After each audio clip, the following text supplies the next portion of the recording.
ఆదోని శాసనసభ్యుడు బీజేపీ పార్టీకి ప్రాతినిధ్యం వహిస్తూ ఉన్నాడు.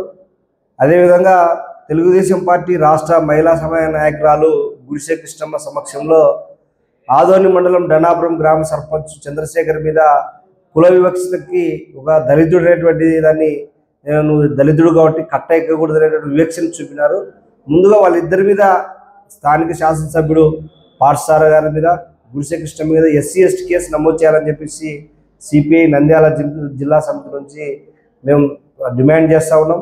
ఇంత వివక్ష చట్టాలని రూపొందించేటువంటి ఒక శాసనసభ్యుడు చట్టాల పరిధిలో ఉన్నటువంటి కార్పొరేషన్కి అధిపతిగా ఉన్నటువంటి వాళ్ళ సమక్షంలోనే ఒక దళిత గ్రామ ప్రథమ పౌరుడిని ఆ విధంగా అవమానం చేసి మీడియాలో వచ్చే విధంగా చర్య తీసుకున్నా కూడా ఇంతవరకు వాళ్ళ మీద ఎస్సీ ఎస్టీ కేసు నమోదు చేయకపోవడం అనేటువంటిది దుర్మార్గం.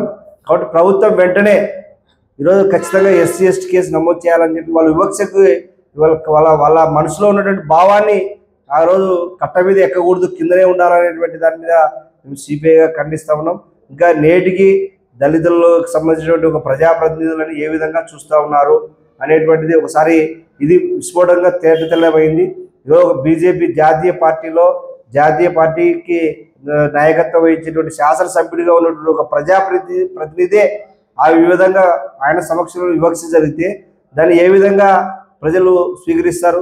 ఈరోజు అదే ఆదోని కాన్స్టిట్యున్సీలో అనేక మంది దళితుల మీద దళిత సంబంధించినటువంటి ప్రజల మీద హత్యలు పబ్లిక్లోనే అదే ఆదోని ఆలూరు కాన్స్టిట్యున్సీలోనే హత్యలు చేయడం జరిగింది.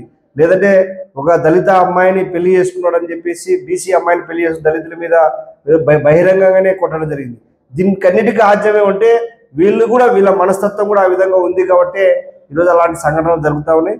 దీని మీద ఖచ్చితంగా ఎస్సీ ఎస్టీ కేసు నమోదు చేసి అరెస్ట్ చేయాలని చెప్పేసి మేము సిపిఐగా డిమాండ్ చేస్తూ ఉన్నాం.